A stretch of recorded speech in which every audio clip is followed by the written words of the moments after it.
Hello नमस्कार साथियों। आज की इस क्लास में हम राजस्थान का सामान्य ज्ञान यानी कि राजस्थान के प्रतीक चिन्ह पर अध्ययन करेंगे, जो कि राजस्थान की रीट मेंस व सीईटी परीक्षाओं के लिए अति महत्वपूर्ण रहने वाली है।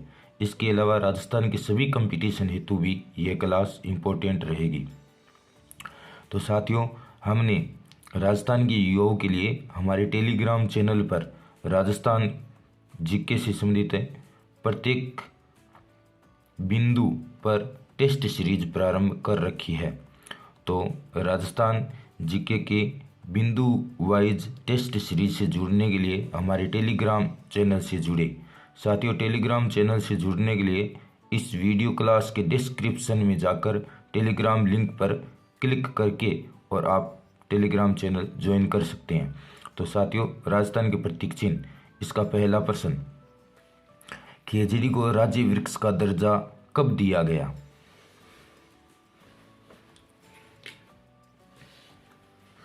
तो साथियों, इस प्रश्न का सही उत्तर होगा 31 अक्टूबर 1983 को। साथियों, राज्य के 2/3 भाग पर खेजड़ी वृक्ष पाया जाता है और सर्वाधिक खेजड़ी वाला क्षेत्र है राजस्थान का शेखावाटी प्रदेश। और जिले की बात करें तो सर्वाधिक खेजड़ी वृक्ष नागौर जिले में पाया जाता है। अगला प्रश्न है कि खेजड़ी को राजस्थानी भाषा में क्या कहते हैं?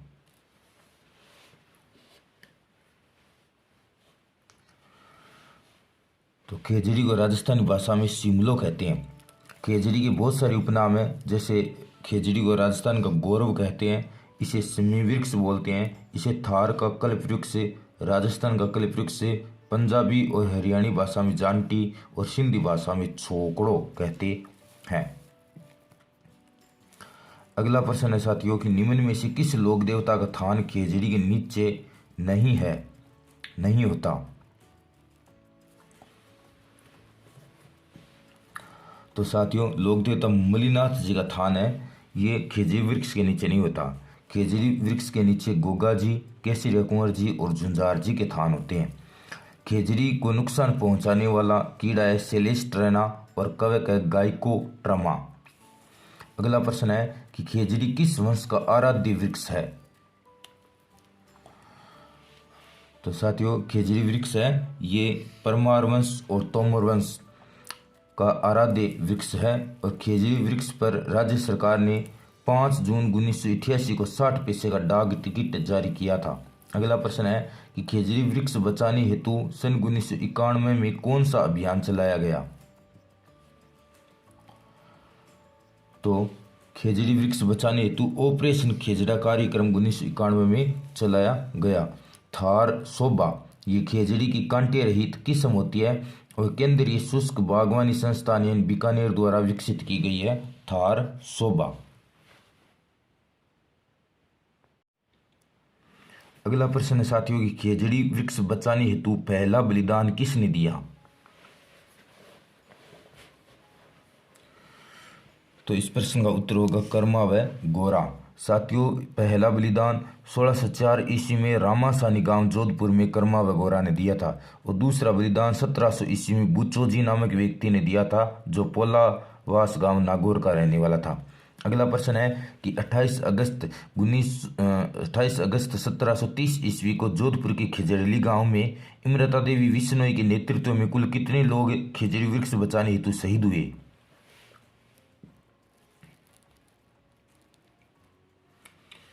तो इसका उत्तर होगा 363 लोग।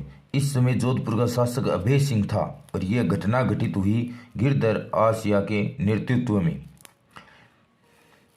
खेजड़ली वृक्ष मेले की शुरुआत सन 1954 ईस्वी से हुआ और खेजड़ली दिवस है ये साथियों प्रतिवर्ष 12 सितंबर को मनाया जाता है और विश्व का एकमात्र वृक्ष मेला है ये खेजड़ली गांव जोधपुर में बढ़ता है।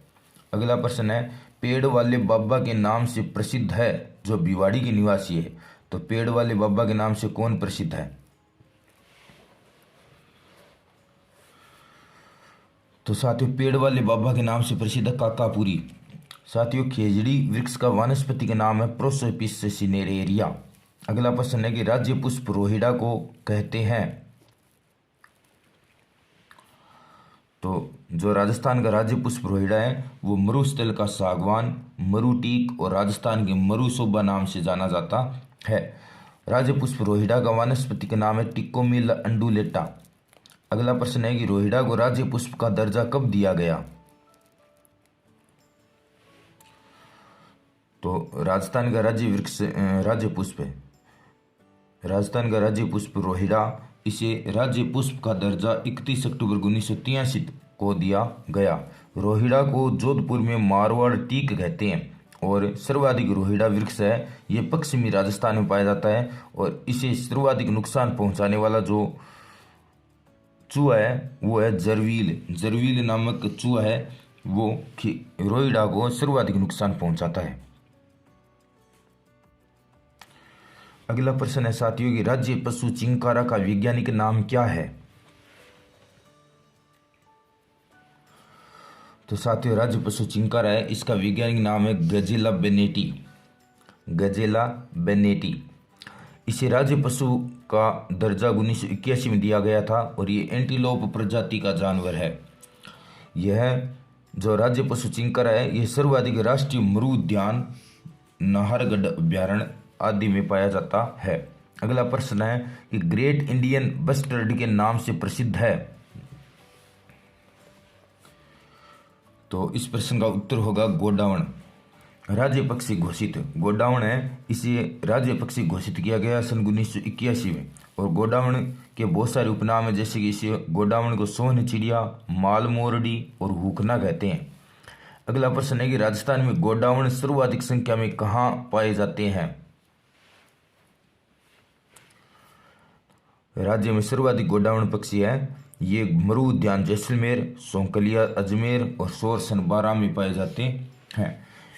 राज्य पक्षी गोडावण का वैज्ञानिक नाम है क्रायोटिस नाइग्रिसेप्स। गोडावण प्रवासी पक्षियों की सूची में शामिल है 13वें कोप शिखर के बाद। ये 13वां कोप शिखर है, ये गांधीनगर गुजरात में हुआ था फरवरी 2020 को। तो इस 13वें कोप शिखर में गोडावण को प्रवासी पक्षियों की सूची में शामिल कर दिया गया है। अगला प्रश्न है कि गोडावण के संरक्षण के लिए 5 जून 2013 को कहाँ project great Indian bustard launch किया गया? तो गोडावण पक्षी के संरक्षण के लिए जून 2013 में प्रोजेक्ट ग्रेट इंडियन बस्टर्ड है, ये अभियान राष्ट्रीय मरु उद्यान जैसलमेर में प्रारंभ किया गया। गोडावण कृत्रिम प्रजनन सेंटर ये समक्षेत्र जैसलमेर में स्थित है। अगला प्रश्न है कि सवारी की दृष्टि से ऊंट की श्रेष्ठ नस्ल कौन सी है? तो सवारी के लिए श्रेष्ठ नस्ल है गोमट। गोमट नस्ल है, ये फलोदी गांव जोधपुर में पाया जाता है और बीकानेरी नस्ल है, ये बोझा ढोने और हल जोतने के लिए प्रसिद्ध है। नाचना नस्ल है, ये ऊंटों की सर्वश्रेष्ठ और सुंदर नस्ल है और जैसलमेरी नस्ल है, ये तेज दौड़ने के लिए प्रसिद्ध है। तेज दौड़ने के लिए प्रसिद्ध है जैसलमेरी नस्ल। और ऊंट की अन्य नस्ल है अलवरी, कच्छी और सिंधी। ऊंट को पशुधन श्रेणी में राज्य पशु कब बनाया गया? तो इस प्रश्न का उत्तर होगा 16 सितंबर 2014 को। और राजस्थान उष्टवंशीय पशु अधिनियम 21 दिसंबर 2014 को लागू हुआ और ऊंट संरक्षण एवं विकास नीति घोषित हुई है बजट 2022-23 में। बजट 2022-23 में ऊंट संरक्षण एवं विकास नीति घोषित की गई है। अगला प्रश्न है गोरबंद, परचनी, मोरखा व पिलाण ये क्या है? तो ये साथियों सारे के सारे ऊंट के आभूषण हैं।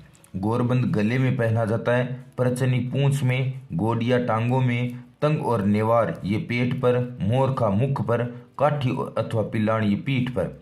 ये सभी ऊंट के क्या है? आभूषण है। और ऊंट का वैज्ञानिक नाम है वो है केमेलस ड्रोमेडेरियस। ड्रोमेडेरियस। अगला प्रश्न है कि मृत ऊंट की खाल पर की जाने वाली कला कौन सी है? तो मृत ऊंट की खाल पर जो कला की जाती है उसका नाम है उस्ता कला। और उस्ता कला को मुनवती कला भी बोलते हैं और यह कला बीकानेर की प्रसिद्ध है। और इसका प्रसिद्ध कलाकार था इसामुद्दीन। जिंदा ऊंट के बालों पर की जाने वाली कला कहलाती है झटकतराई। जिंदा ऊंट के बाल पर की जाने वाली कला कहलाती है झटकतराई। अगला प्रश्न है कि ऊंट की कुर्बानी हेतु प्रसिद्ध मुबारक महल कहाँ स्थित है? तो ऊंट की कुर्बानी के लिए प्रसिद्ध महल है मुबारक महल, ये टोंक जिले में स्थित है। केमल मेन के नाम से प्रसिद्ध व्यक्ति है अशोक टांक। ऊंटों का देवता बोलते हैं पाबू जी को, जिनका मंदिर कोड़ुमंड जोधपुर में है। और ऊंटों की देवी है उष्ट्रवाहिनी देवी, जो बीकानेर में है और पुष्करणा समाज की ये कुल देवी है। अगला प्रश्न है, केंद्रीय ऊंट अनुसंधान केंद्र कहाँ स्थित है? तो साथियों मोस्ट इंपोर्टेंट प्रश्न है कि केंद्रीय ऊंट अनुसंधान केंद्र कहाँ स्थित है, तो ये है जोड़पीड़ बीकानेर में। इसकी स्थापना जुलाई 1984 को हुई थी। भारतीय कृषि अनुसंधान परिषद द्वारा इसे संचालित किया जाता है। और साथियों केमल मिल्क डेयरी, राज्य में जो केमल मिल्क डेयरी है वो जोड़पीड़ बीकानेर में स्थित है। अगला प्रश्न है कि ऊंट के दूध के प्रसंस्करण हेतु मिनी प्लांट कहाँ स्थित है? तो साथियों ये मिनी प्लांट है, ये जयपुर जिले में स्थापित किया गया है। अंतर्राष्ट्रीय ऊंट महोत्सव ये बीकानेर में आयोजित होता है जनवरी माह में। उष्ट्र विकास कार्यक्रम ये 2 अक्टूबर 2016 को लागू हुआ था। और ऊंट पालक को इस कार्यक्रम के तहत 10,000 रुपये आर्थिक सहायता दी जाती है। अगला प्रश्न है कि देश में सर्वाधिक ऊंट कहाँ पाए जाते हैं?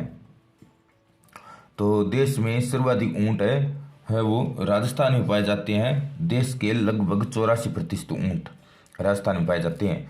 और राजस्थान में सर्वाधिक ऊंट जैसलमेर में और न्यूनतम ऊंट प्रतापगढ़ जिले में पाए जाते हैं। अगला प्रश्न है कि राजस्थान का राज्य गीत केसरिया बालम किस राग में गाया गया है?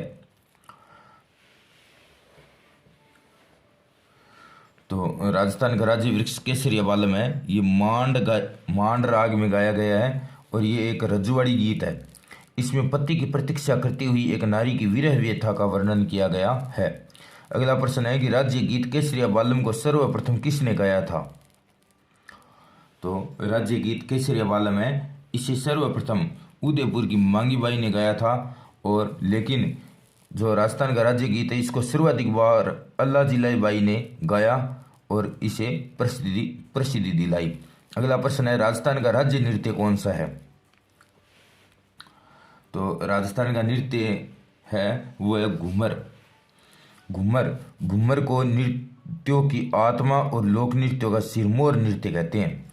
ये मुख्यतः गणगौर त्योहार पर किया जाता है। और ये सर्वाधिक मारवाड़ में प्रचलित है, मारवाड़ रियासत में सर्वाधिक ये प्रचलित है।